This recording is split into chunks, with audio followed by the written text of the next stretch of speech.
श्रीमन्नारायण नारायण नारायण। ओम नमो भगवते वासुदेवाय। श्री कृष्ण गोविंद हरे मुरारी, हे नाथ नारायण वासुदेवा।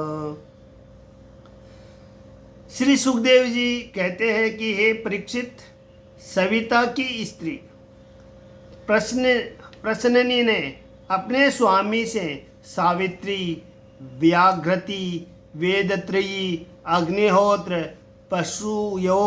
पशुयाग, सोमयाग, चातुर्मास्य और पंच महायज्ञ इन सब संतानों को उत्पन्न किया।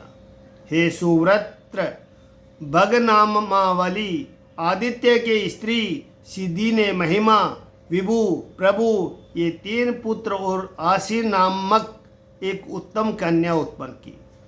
दाता की संतान कुहू, सिनी वाली, राका और अनुमति ये 4 यथाक्रम से सायंकाल, दर्श और प्रातः और पूर्णमासी नामक संतान उत्पन्न की। विधाता नामक आदित्य की स्त्री क्रिया, उसके गर्भ में इन आदित्य से पुरुष्य नामक 5 अग्नि उत्पन्न हुई। वरुण जी की स्त्री चाशिनी, जिसमें भृगु जी उत्पन्न हुए, जो पहले ब्रह्मा जी के पुत्र थे, अब फिर जन्म ग्रहण किया है। हे राजन, महायोगी वाल्मीकि जी, जो वाल्मीकि से उत्पन्न हुए, वह भी वरुण जी के पुत्र थे। इस कारण वरुण जी के भृगु और वाल्मीकि ये दोनों ही पुत्र असाधारण थे, परंतु अगस्त्य वशिष्ठ जी ये दोनों ऋषि वरुण जी के और मित्र के साधारण पुत्र हुए, क्योंकि वरुण और मित्र इन दोनों जनों ने ही उर्वशी को देख काम के वश हो उसके निकट एक घड़े में अपना वीर्य डाला, जिससे कि इन दोनों ऋषियों की उत्पत्ति हुई। हे राजन, मित्र नामक आदित्य के लिखे हुए 7 पुत्रों के सिवाय असाधारण पुत्र भी थे, अर्थात उन्होंने अपनी स्त्री रेवती के गर्भ में सत्सर्ग, अरिष्ट और पीपल ये 3 पुत्र उत्पन्न किए। हे राजन, इंदु की स्त्री पोलोमी हुई। ऐसा सुना है कि इंद्र ने उसके गर्भ में 3 पुत्र उत्पन्न किए थे। उनके नाम जयंत, ऋषभ और मिडुप। उर्क्रम नामक आदित्य, जिन्होंने प्रथम अपनी माया से वामन रूपी बन बड़ा भारी विक्रम प्रकाश किया, और उनकी कीर्ति नामक स्त्री ने वृहत श्लोक नामक एक पुत्र उत्पन्न हुआ, जिसके पुत्र सौभाग्य इत्यादि कश्यप वंशावंत हुए। इन महात्मा के गुण, कर्म और वीर्यादि पश्चात अष्टम स्कंद में कहेंगे, और जिस प्रकार से अदिति के अवतरण हुए वह भी समय पर वर्णन करेंगे। हे कौरवंश, कश्यप की अदिति नामक स्त्री में जो 12 आदित्य उत्पन्न हुए, उनकी संतान का नाम सब वृतांत हमने कहा। इस समय इन महात्मा की दीति नामक स्त्री के दैत्य कहकर प्रसिद्ध जो यह सब दायाद है, जिनके मध्य में श्रीमान महाभागवत, प्रहलाद और बलि भी थे, उनका विवरण हम कहते हैं, तुम सुनो। हे राजन, दीति के 2 पुत्र और हिरण्यकश्यप और हिरण्याक्ष ये दोनों जन ही दैत्य दानव लोगों के वंदनीय हुए थे। उनका वृत्तांत 3 स्कंद में हम कह भी आए हैं। हिरण्यकश्यप की स्त्री कयादु नामक दानवी जंब की बेटी थी। वह 4 पुत्र उत्पन्न करती हुई। उनके नाम यथा श्रलाद, अनुलाद, हाद और प्रहलाद। उनकी बहन जो सिंहिंगी का थी, विप्रचित दानव की स्त्री हुई। वह अपने स्वामी विप्रचित दानव से राहु नामक 2 पुत्रों को उत्पन्न करती हुई देवता लोगों के साथ अमृत पान करने से भगवान हरि ने अपने चक्र से जिनका सिर काट लिया था, प्रहलाद की कृति नामक स्त्री पंचजन को पैदा करती हुई प्रहलाद की दमनी भार्या इलवल वातापी ही उत्पन्न करती हुई जो अतिथि अगस्त्य जी इलवल वातापी को पचाए गए थे। यहाँ पर एक है कि श्री वाल्मीकि जी ने लिखा है कि इलवल वातापी दोनों भाई थे। उनमें इलवत ऋषि लोगों को भोजन कराने के बहाने ले आए और गुप्त भाव से अपने भाई को मार उस ऋषि को खिलावे। पीछे यह पुकारता कि वातापी भैया निकल जाओ, निकल आओ। तब संजीवनी विद्या के प्रभाव के कारण वह वातापी ऋषियों को पेट फाड़ कर निकल जाता।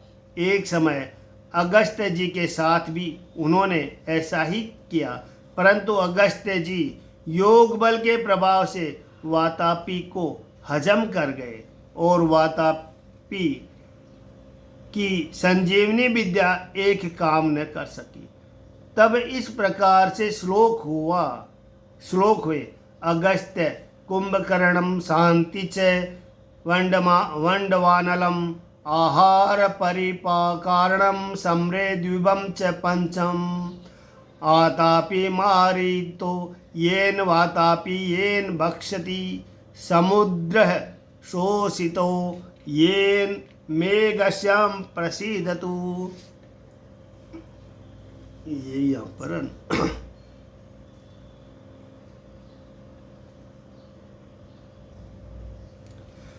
जो कुछ भी हो, अनुलाद दान वकी भार्या सूर्या, उसके गर्भ में बाष्कल और महिष नामक 2 पुत्र उत्पन्न हुए। प्रहलाद की स्त्री दर्वी, उसने विरोचन से जन्म ग्रहण किया, उसका पुत्र बलि हुआ। और बलि की स्त्री असना, उसके गर्भ से राजा बलि के 100 पुत्र उत्पन्न हुए। उनमें बाणासुर सबसे बड़ा हुआ, जिसका प्रताप की महापुण्य रूप है, जो कि पीछे भली भांति वर्णन करेंगे। बलि का सबसे बड़ा पुत्र बाणासुर भगवान महादेव जी की आराधना करके शिव का मुख्य गण हुआ। उसके पासर में भगवान पूर्व पालक अब तक वर्तमान है। हे राजन, 49 पवन भी इस दिति के पुत्र है। ये सब ही पुत्रहीन हुए। देवराज इंद्र इन सब को साथ लेकर देव भाव को प्राप्त करा दिए। यह सुनकर राजा परीक्षित बोले कि हे भगवान, दिति के गर्भ से उत्पन्न होने से मरुदगण जन्म से ही असुर भाव युक्त थे, उसमें किस प्रकार का भी संदेह नहीं है। वह किसी प्रकार से असुर भाव परित्याग करके इंद्र से सूर भाव को प्राप्त हुए। उन्होंने ऐसा क्या श्रेष्ठ कर्म किया था? हे भगवान, यह विषय जानने के लिए यह ऋषिगण हमारे सहित श्रवण करने को सदा सहित बैठे हुए हैं। हमारे निकट इसकी यथायोग्य व्याख्यान कीजिए। सूत जी इतना वृतांत वर्णन करके महर्षि शौनक जी से बोले कि हे सत्रायण, व्यास जी के पुत्र सुखदेव जी ने राजा के यह मिताक्षर और बहुयुक्त वचन श्रवण करके मन ही मन में उसकी बड़ाई की और बोले कि श्री सुखदेव जी बोले कि हे राजन, विष्णु की सहायता से इंद्र ने सब पुत्रों को मार डाला। तब दिति के चित्त में शोक अत्यंत प्रबल हुआ और वह मन ही मन में यह चिंता करने लगी, दुरात्मा इंद्र केवल इंद्रियों के सुख में लगा हुआ है, जिसका हृदय अति कठिन है और उसमें दया का नाम भी नहीं है। इस क्रूर भाई के मारने वाले पापी को नाश करके हम सब सुखी होंगे। अहो, इस समय जो प्रभु कहकर विख्यात है, उनके पीछे स्वामियों का देह मरने के पीछे 2 या 3 दिन रहकर क्रमी, विष्टा और भस्म की संज्ञा को प्राप्त हुआ।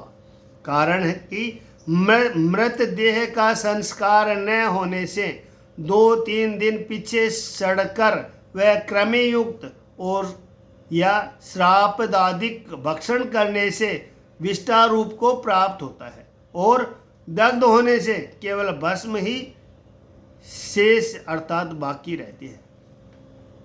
उस स्वदेह की रक्षा के लिए जो पुरुष प्राणियों से द्रोह रखता है वह क्या स्वार्थ का जानता है? कभी नहीं, क्योंकि प्राणियों के साथ वैर करने से घोर नरक होता है। जो कुछ हो इंद्र देहादि को नित्य समझकर अतिशय उदचित हो गया। अब हमको ऐसा यत्न करना चाहिए जिससे उसका गर्व का हरण करने वाला पुत्र हो। इस कारण पति का प्रियाचरण करना ही इस विषय में सदुपाय है। ऐसा निश्चय करके सूसा, अनुराग, विनय, इंद्रिय यदमन और भक्ति प्रकट करना इत्यादि उपाय से दीति जी बारंबार कश्यप जी को प्रियाचरण करने लगी। भाव की जानने वाली दीति हाव भाव से सहित मन माना प्रिय भाषण, तिरछी चितवत और मुँह मुस्कान से अपने पति को वश में कर लेती है। हे राजन, विद्वान पुरुष मनमानी स्त्री से ऐसे ही उसके वशीभूत होते हैं, उसके पीछे वश में होकर तुम्हारा मनोरथ पूर्ण करेंगे। ऐसा उनका कहना कुछ विचित्र नहीं है। प्रजापति ब्रह्मा जी ने प्रथम सब प्राणियों को संग रहित देखकर यह विचार कर स्त्री पुरुष के संसर्ग से सृष्टि के निमित्त अपने आदि देह को स्त्री बनाया था, जिसके द्वारा अनेक पुरुषों की मति हरी जाती है। इसीलिए हे तात, दीति एकांत भाव हो। इस प्रकार से जब शुरू से करने लगी तब भगवान कश्यप जी शीघ्र ही प्रसन्न हो गए और एक दिन आनंद प्रकाश करके हंसकर दीति के प्रति प्रसन्नता के वचन कहते हुए कश्यप जी बोले कि हे वामुरो,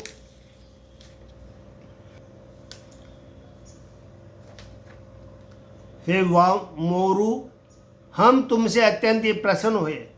अब जो तुम्हारी अभिलाषा हो वह तुम हमसे मांगो।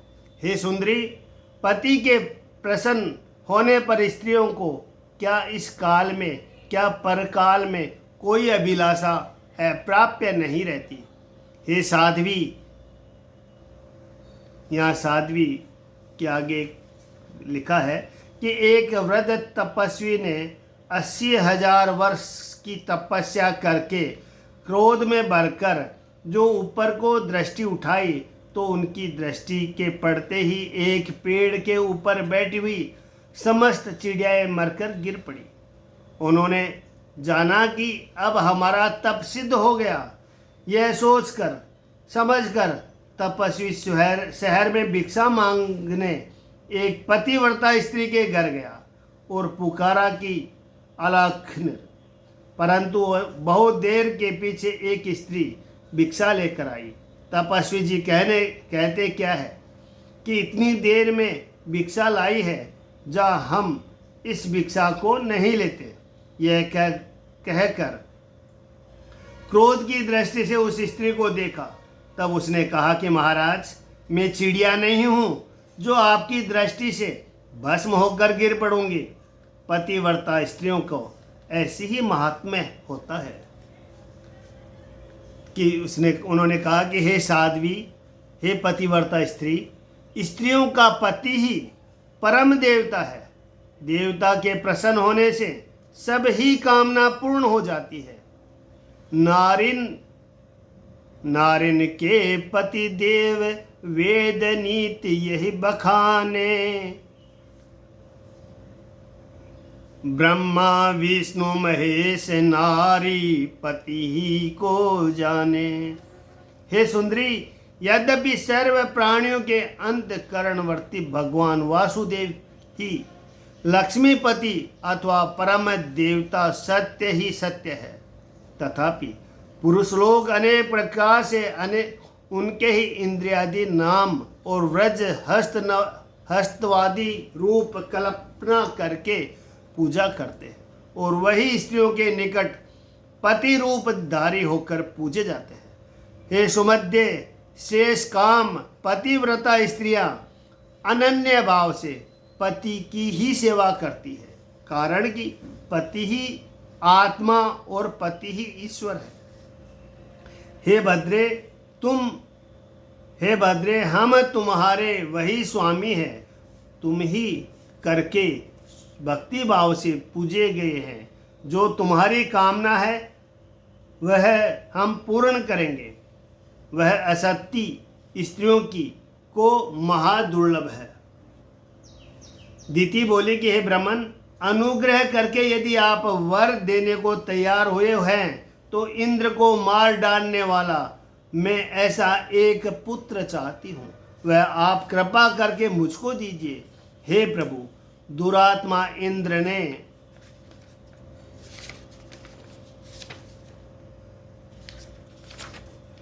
भगवान विष्णु की सहायता लेकर मेरे दोनों पुत्रों को मार डाला है कि जिससे मैं अपुत्रिणी हो गई हूँ। दीति की यह वचन सुनकर द्विजश्रेष्ठ कश्यप जी अति विमन हुए और अछता पछता कर कहने लगे कि आज हमको बड़ा भारी अधर्म उपस्थित हुआ, क्योंकि भगवत रूप इंद्र और असुर ये सब ही मुझे एक से है। अहो, विषय और इंद्रियों के सुख में रत हो जाने से स्त्री रूप माया ने मेरे मन को क्या ही अपने वश में कर लिया है। निसंदेह हमको नरक में गिरना पड़ेगा। इस अबला का क्या अपराध है? यह तो अपने स्वभाव ही के पीछे चली है। जो अपने स्वार्थ को नहीं जानता, इस कारण मुझे ही धिक्कार है। किस कारण से हम जितेंद्रिय नहीं हुए?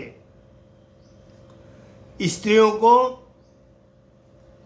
का वंदन शरद काल के कमल के तुल्य खिला हुआ होता है।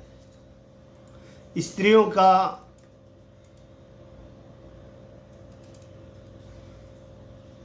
वदन शरद काल के कमल के तुल्य खिला हुआ होता है।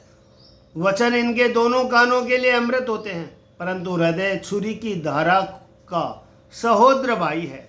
इस कारण ऐसी किसी को सामर्थ्य है जो इन स्त्रियों के मन की चेष्टा जान सके, जो कि स्वार्थ की कामनाओं से आत्मा के सम्मान प्रिय रूप में प्रतीयमान होती तो है,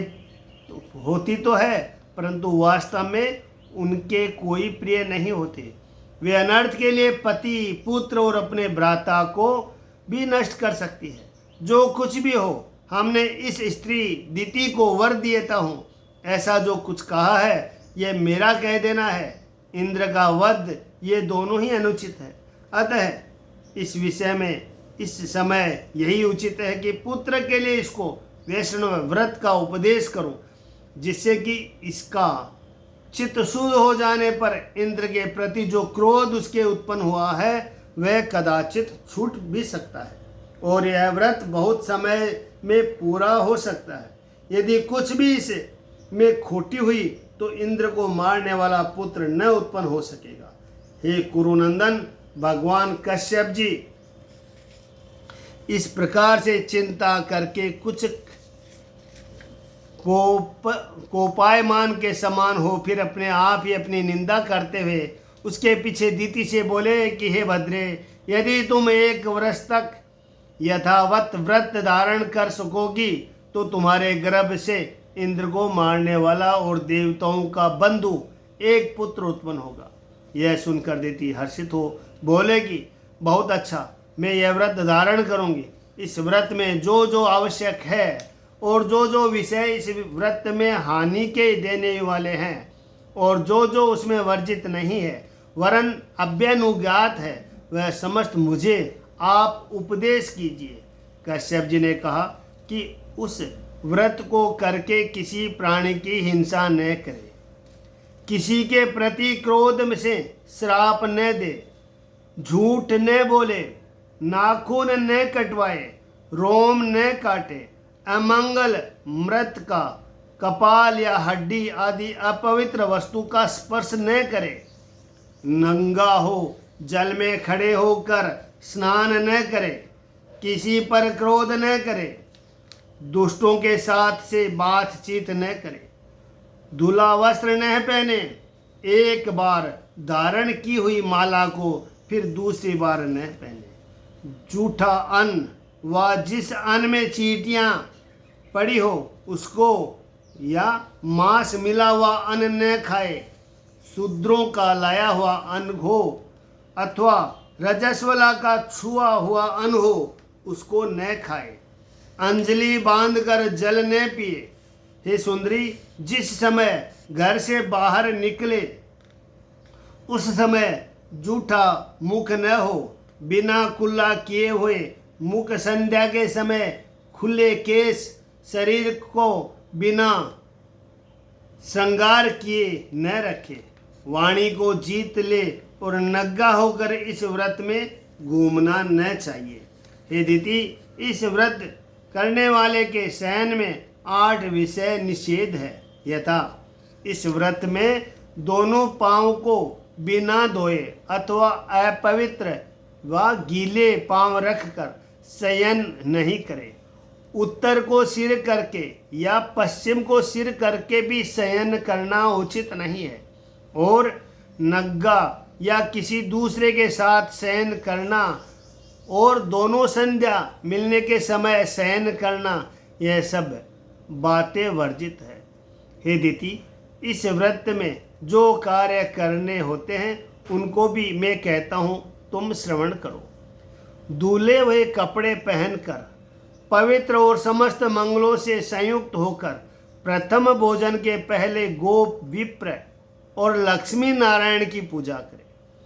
सुहागन स्त्रियों को सुगंध, माला, वस्त्र, भूषण उपहार देकर पूजा करें और अपने पति की भी पूजा करके सेवा करे और उसको अपने कोष्ठ में बैठाकर रात दिन चिंता करे। निर्विघ्न यह व्रत पूरा हो जाने पर अभिलक्षित पुत्र की उत्पत्ति होती है। तुम यदि 1 वर्ष तक इस व्रत को धारण करो और जो किसी प्रकार से तुम्हारा यह व्रत लोप न हुआ हो तो तुम्हारे इंद्र को मारने वाला पुत्र होगा। हे राजन, जब कश्यप जी ऐसा कह चुके तब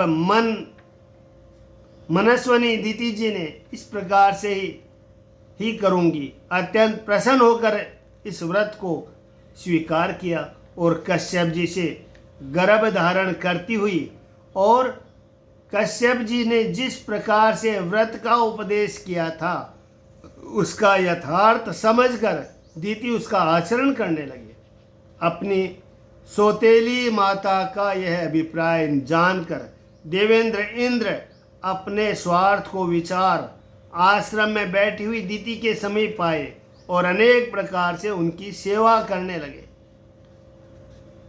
इंद्र प्रतिदिन दीति जी के लिए फल, मूल, समिधा, कुशा, पत्र, फूल, अंकुर, मही, जल यह सब वस्तु समय समय पर लाने लगे। हे राजन, व्याध जिस प्रकार मृगों को धोखा देने के लिए कभी कभी स्वयं भी मृग का वेश धारण कर लेता है, वैसे व्रत में छिद्र पाने की कामना से इंद्र कपटी साधु का वेश धारण करके व्रती करती हुई दीति के निकट आए।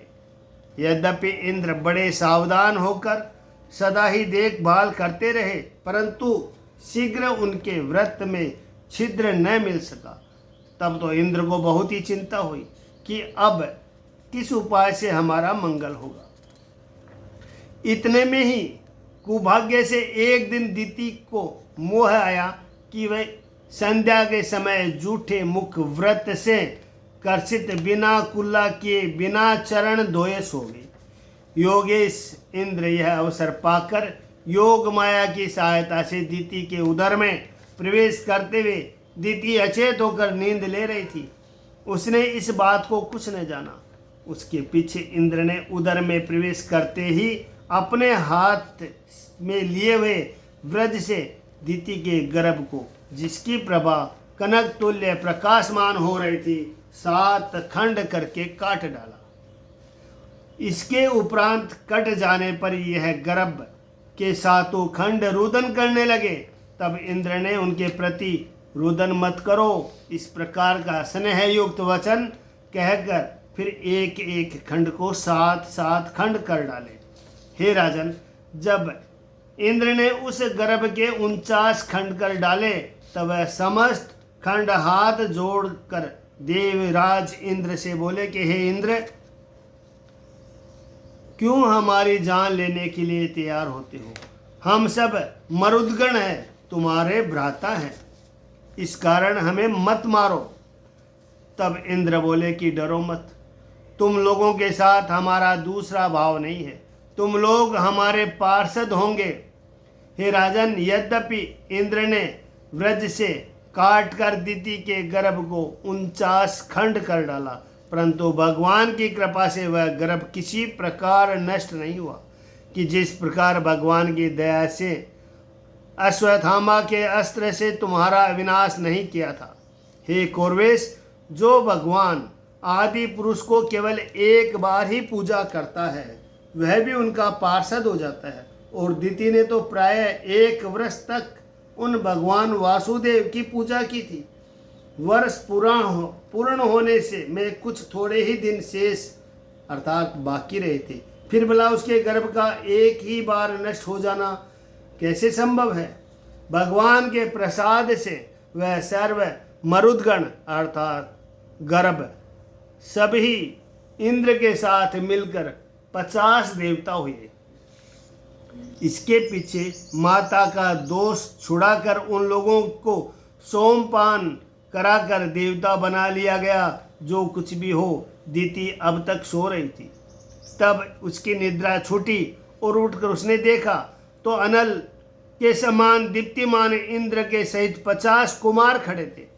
यद्यपि देखते ही दीति को संतोष उत्पन्न हुआ, तथापि उन्होंने कुछ देर पीछे इंद्र से कहा कि हे तात, हमने आदित्य लोगों के भय देने वाले पुत्र की कामना करके इस अति कठिन व्रत का आचरण किया था।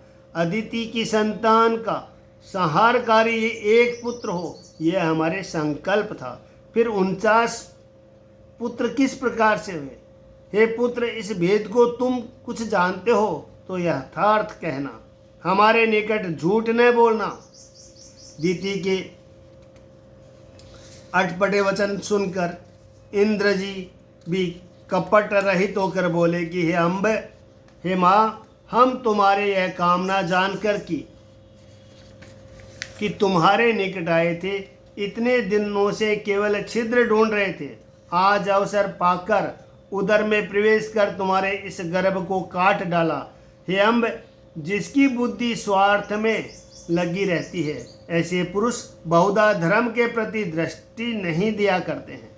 हमने प्रथम तुम्हारा गर्भ का 7 खंड करके काट डाला, यह 7 पुत्र हुए। फिर हमने उन खंडों में से एक एक खंड के 7 खंड किए, जिसमें यह 49 पुत्र हुए। परंतु जबकि हमने देखा कि इसमें भी कुछ कुमार नहीं मरे, तब हमने परम आश्रय देकर ऐसा निश्चय किया कि तुमने आदि पुरुष भगवान की आराधना करके अनुष्ठांगिक सिद्धि पाई है। हे मात, जो पुरुष निरकांक्षी होकर भगवान की आराधना करने का यत्न करते हैं, उस आराधना के आगे मोक्ष पदार्थ को भी कुछ नहीं समझते। वे अपने स्वार्थ से अत्यंत कुशल है। इसीलिए जो भगवान हरि जगत संसार के ईश्वर है, वह आराधना किए जाने से अध्यात्मा दिया करते हैं। यह विचार करने से बुद्धिमान कौन पुरुष भोग का वर मांगेगा, क्योंकि विषय भोग तो नरक में भी प्राप्त हो जाता है। परंतु हे महत्म मात, मुझ मूर्ख ने जो दुर्जनता तुम्हारे साथ प्रकट की है, उसको तुम क्षमा करो। यह भी बड़े भाग्य की बात है कि तुम्हारे गर्भ मृतक होकर भी फिर जी उठा। श्री सुखदेव जी बोले कि हे राजन, इसके पीछे दीति शुद्ध भाव से प्रसन्न होकर इंद्र की अनुमति देती हुई तब देवराज इंद्र उनको बारंबार प्रणाम करके मरुद गणों के सहित सुरपुर को चले गए। हे परीक्षित, मरुद गणों को जन्म वृतांत जो कुछ तुमने पूछा था वह सब वर्णन किया। अब क्या श्रवण करने की इच्छा है वह कहो, शीघ्र कहो, विलंब करने का समय नहीं है। इति श्रीमद्भागवत महापुराण षष्ठ स्कंद 62 टीकाय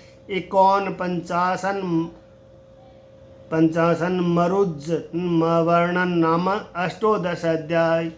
श्री कृष्ण गोविंद हरे मुरारी, हे नाथ नारायण वासुदेवा।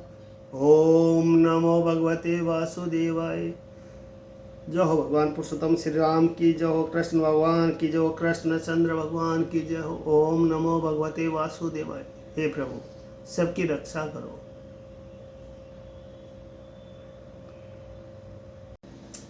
श्री कृष्ण गोविंद हरे मुरारी, हे नाथ नारायण वासुदेवा।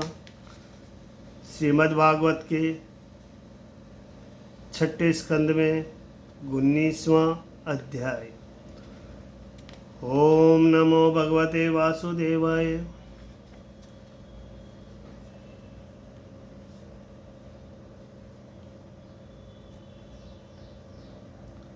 कश्यप जोदिति सो कहो, व्रत हरि करन प्रसन्न, शोभासत विस्तार युत करत ज्ञान उत्पन्न। इतनी कथा सुनकर राजा परीक्षित बोले कि हे ब्राह्मण, आपने जो पुंसवन व्रत कहा कि जिसे विष्णु भगवान की प्रसन्नता होती है, उसका वृतांत विस्तार से जानने की हम वासना करते हैं। श्री सुखदेव जी बोले कि हे राजन, अहगन के महीने में शुक्ल पक्ष की प्रतिपदा से पति की आज्ञा लेकर स्त्रियां इस व्रत की, जो कि काम का दाता है, प्रारंभ करें। ब्राह्मण लोगों से सम्मति लेकर दंत धावन कर नहाय धोए पवित्र हो, मरुदगणों के जन्म का वृतांत सुन फिर शुक्ल वस्त्र पहनकर श्रृंगार कर प्रातःकालिक भोजन के पहले लक्ष्मी के सहित भगवान नारायण की पूजा करें। हे राजन, पूजन करने के समय जिन मंत्रों के द्वारा नमस्कार करना होता है वह हम तुमसे कहते हैं, वह श्रवण करो। हे भगवान, आप ही सब में व्याप्त हो रहे हैं, आपको और किसी से कोई कार्य नहीं है, इसीलिए आपको हम नमस्कार करते हैं। हे प्रभु, आपको किसी की चाहना नहीं है, आप पूर्ण काम है, महाविभूति के अर्थात लक्ष्मी जी के पति हैं। आप में अणिमादिक सर्व सिद्धियाँ विराजमान है, आपको हम नमस्कार करते हैं।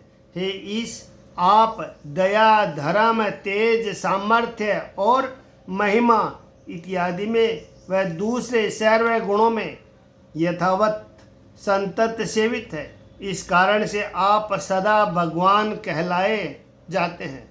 हम आपको नमस्कार करते हैं। हे राजन, इस प्रकार से भगवान को नमस्कार करके फिर लक्ष्मी जी को नमस्कार करें। यथा हे माया माते, हे विष्णु पत्नी, तुम में परमेश्वर के समस्त निरपेक्षवाद लक्षण वर्तमान है, इसीलिए हे महाभागो, हमारे प्रति प्रसन्न होइए। हे लोक माते, तुमको हम नमस्कार करते हैं। इसके पीछे सावधान होकर महानुभाव भगवान महापुरुष को नमस्कार करते हैं। महाविभूति के सहित इन महाविभूति पति भगवान के लिए हम पूजोपहार देते हैं। इस मंत्र से भगवान का आह्वान कर पाद, अधैर्य, स्नान, वसन, भूषण, उपवित, गंध, पुष्प, धूप, दीपादि विधि भांति से उपहार दे। इसके पीछे अग्नि स्थापित करके उन सब उपहारों को, जो कुछ बचे हुए द्रव्य रहे हैं, उनसे अग्नि में 12 आहुतियाँ देना, यानी होम का मंत्र यह है।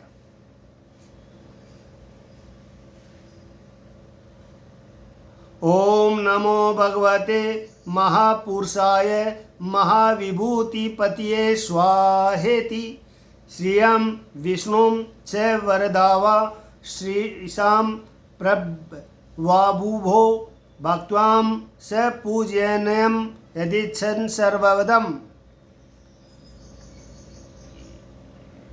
भगवान महापुरुष महाविभूतिपति को नमस्कार। स्वाहा। हे राजन, भगवान विष्णु और महामाया श्री यह दोनों देवता ही वर देने वाले हैं।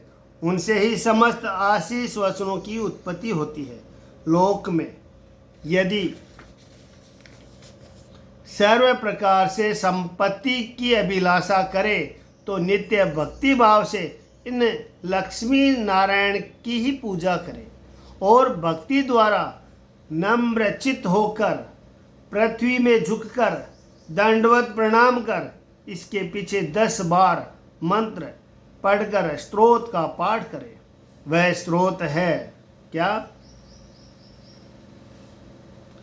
युवाम तु विश्व विभु जगतः कारणम परम यम ही प्रकृति सुक्षाम माया शक्ति दुरिदाम।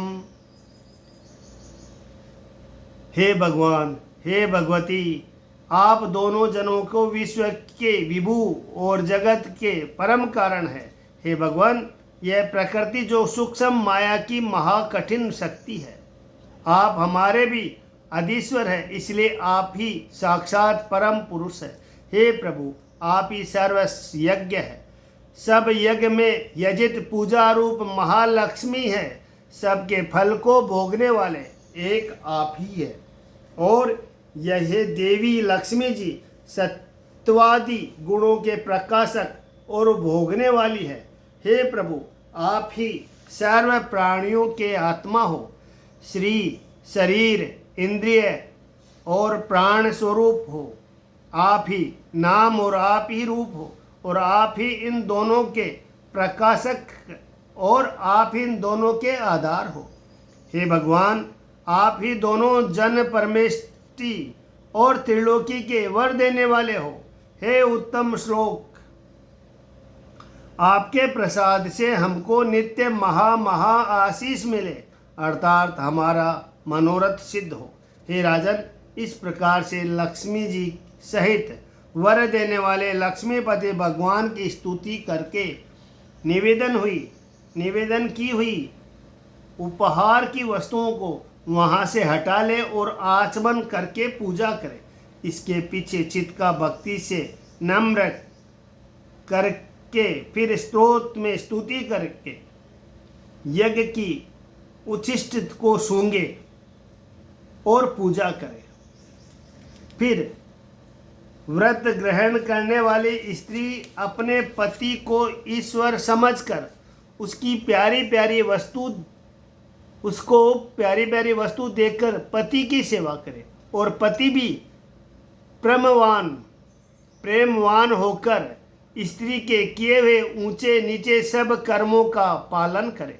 हे राजन, इस पुंसवन व्रत को स्त्री पुरुष दोनों जनों में से एक भी कोई करे तो यह दोनों को ही फल देने वाला होगा। हे राजन, स्त्री यदि व्रत करने के अयोग्य हो तो पति ही सावधान चित्त होकर इस व्रत का अनुष्ठान करे। श्री विष्णु भगवान का यह व्रत कभी नाश करने के योग्य नहीं है। हे राजन, भगवान विष्णु का यह व्रत धारण करने से किसी प्रकार से संतान का वियोग नहीं रहता, अवश्य संतान होती है। इस व्रत में ब्राह्मण और सुहागिन स्त्रियों को माल्य, चंदन, मिष्टान और गहने देकर पूजा करे और नियम धारण कर भक्ति सहित दिन रात श्री विष्णु भगवान के चरण कमलों का ध्यान करता रहे। इसके पीछे आराध्य देवताओं का उनके निज धाम में वासर्ध्य विसर्जन दे। इनके आगे निवेदन किए हुए मिष्टान में से आत्मा की शुद्धि और सर्व काम सिद्धि के लिए कुछ एक भोजन करे। इस प्रकार से पूजा अनुष्ठान 12 मास यानी 1 वर्ष बिताकर कार्तिक मास में देव उठनी एकादशी से पूर्णिमासी तक ब्राह्मण आदि जिमाकर इस व्रत का विसर्जन करें। कार्तिक मास के शेष दिन को उपवास करना उचित है। प्रभात होने पर आचमनम इत्यादि कर प्रथम के ही सम्मान भगवान की पूजा करके गर्म दूध में घृत मिष्टान मिलाकर सूर्य से हवन करें। पाक यज्ञ के विधान से अर्थात पारवर्णीय स्थाली पाक प्रकरण से दुग्ध पक घृत सहित चरु देकर प्रति अग्नि में 12 आहुति प्रदान करनी चाहिए। फिर ब्राह्मणगण प्रसन्न होकर जो आशीर्वाद दे सिर छिड़ाकर उनको ग्रहण करें और भक्ति पूर्वक मस्तक नवाएं प्रणाम करके उनकी आज्ञा लेकर फिर आप भोजन करें। इसके पीछे आचार्य को आगे कर वाणी को जीतता हुआ बंधु बांधुओं सहित स्त्री के निकट जाए, उसको यह बचा हुआ चरु जिसमें सत पुत्र उत्पन्न होकर सौभाग्य होता है दान करें। हे राजन, भगवान विष्णु जी का यह व्रत पुरुष के यथाविधि किए जाने पर इस मनवांछित लाभ देता है और स्त्रियां इस व्रत को करने से सुहागन, संपत्ति, संतान, अवैधव्य, यश, सद्ग्रह को प्राप्त होती है। कुमारी कन्या इस व्रत को करने के प्रभाव से सर्व लक्षण संपन्न पति को प्राप्त करती है और विधवा स्त्री जो इस व्रत को करे तो उनके पाप क्षय हो जाते हैं और वह स्वर्ग की गति मोक्ष को प्राप्त होती है। जिसके बालक मर जाते हो ऐसी स्त्री जो इस व्रत को करे तो उसके बालक जिएंगे और जो कुभागिनी स्त्री इस व्रत को करे तो सुभग हो जाए और कुरूप स्त्री इस व्रत को करे तो मनोहर रूप वाली हो जाए। हे राजन, इस व्रत के महात्म्य से रोगी जन बहुत काल के रोग से छूट जाते हैं और इंद्रियों के सहित समर्थ देह का लाभ कर सकते हैं। हे राजन, जो पुरुष शुभ कृत्य के समय इस व्रत को व्रतांत पढ़े या सुने तो उसके पितरों की और देवताओं की अत्यंत तृप्ति हो जाएगी और होम के अंत में अग्नि, श्री लक्ष्मी जी और श्री हरि यह संतुष्ट होकर सब कामना पूर्ण करेंगे।